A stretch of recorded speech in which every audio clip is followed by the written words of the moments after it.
The Enterprise is the legendary icon of Star Trek. While we know the fate of most of the starships called Enterprise, apart from whatever Worf did to the Enterprise-E, the USS Enterprise-B is still a mystery. It made one proper appearance in the movie Star Trek Generations, but we don't really know anything about it after that, except that most of its stuff was installed on Tuesday, of course. So what did happen to the third Federation ship to bear the name Enterprise? In our latest Star Trek Starships Explained video, we will beam down to check out the history of the Enterprise-B and where it ended up. And with the arrival of the Enterprise-C in Star Trek The Next Generation, we know something must have happened to the B, but what was that? Let's find out.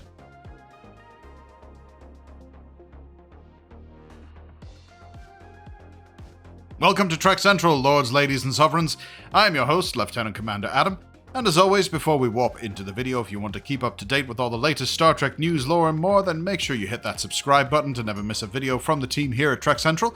You can also follow us on social media for daily updates on the Star Trek universe. And please do let us know your thoughts in the comment section below, because as always, if you're talking about Star Trek, we want to hear about it. Okay, engage! As an Excelsior-class starship, the Enterprise-B was launched on stardate 9715.5. in 2293. Now, we have previously done a full breakdown and analysis on the Excelsior-class starship here on the channel, so if you want to learn more about the class itself, make sure you check out that video.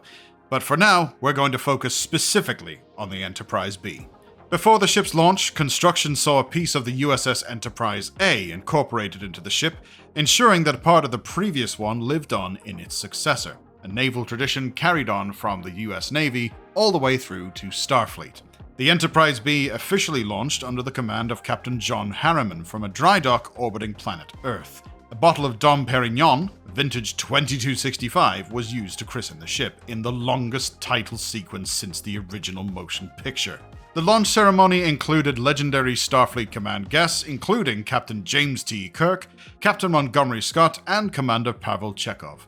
As you may or may not know, these people accomplished barely anything and weren't really worthy of any kind of notice, but they served on the previously decommissioned USS Enterprise-A, so Starfleet decided to throw them a bone, trollolololol. From there, Starfleet logistics kind of screwed up with who they were letting on board the ship at the time of its launch, because they did remember to have the Federation News Service bring its journalists aboard for its launch event, but unfortunately, the starship was missing not just its tractor beam and photon torpedoes, but its entire medical staff.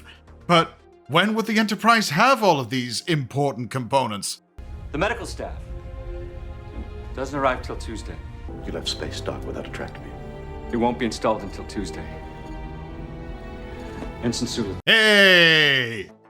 Given that the Enterprise-B was built on the Excelsior-class space frame but refitted with upgraded systems, even the critics like Mr. Scott were impressed. Captain Harriman requested that Kirk give the order to get underway, and the Enterprise-B even had a Sulu at the helm, with Demora Sulu serving as the helmsman, much to Kirk's surprise. While the first journey was intended mainly for promotion and publicity, the Enterprise-B accidentally ended up on a rescue mission. Two Federation transports, the SS LaCool and the SS Robert Fox, were trapped in an energy distortion known as the Nexus. These ships were carrying Elorian refugees. Sadly, the Robert Fox was destroyed before the Enterprise could render assistance.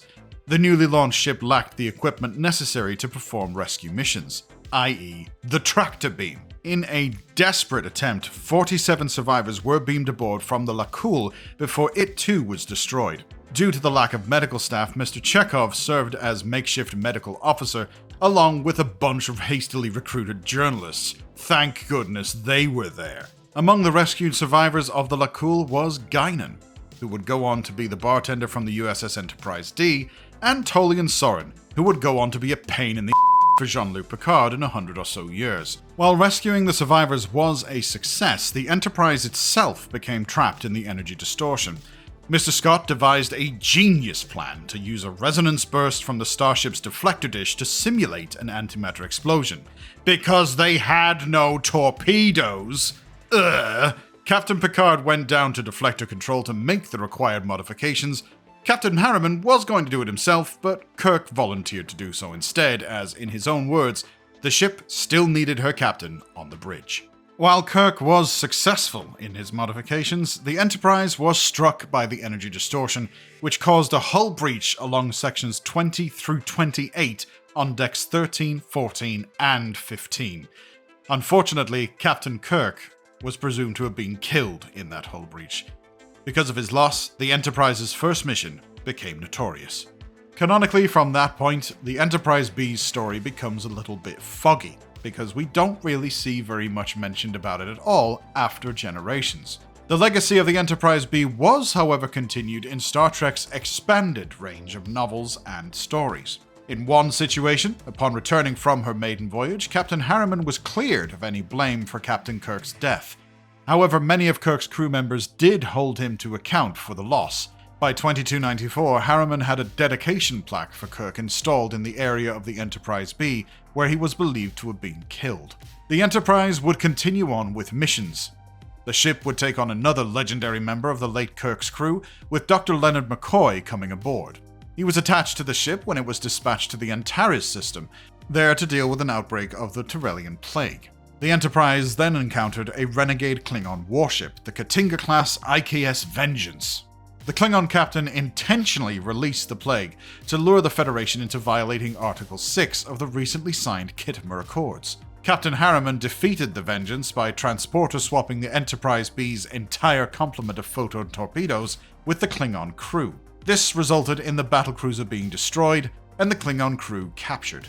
At some point, Harriman stepped down from commanding the Enterprise and was quickly replaced by Captain William George. The ship was then taken on a deep space tour beyond the Gorami sector, resulting in 142 star systems being mapped and making 17 first contacts. Harriman would return to command the Enterprise again. As a quick disclaimer for this next section from the video, much of the content we're talking about comes from Star Trek books and novels. Obviously, we won't have footage for book content.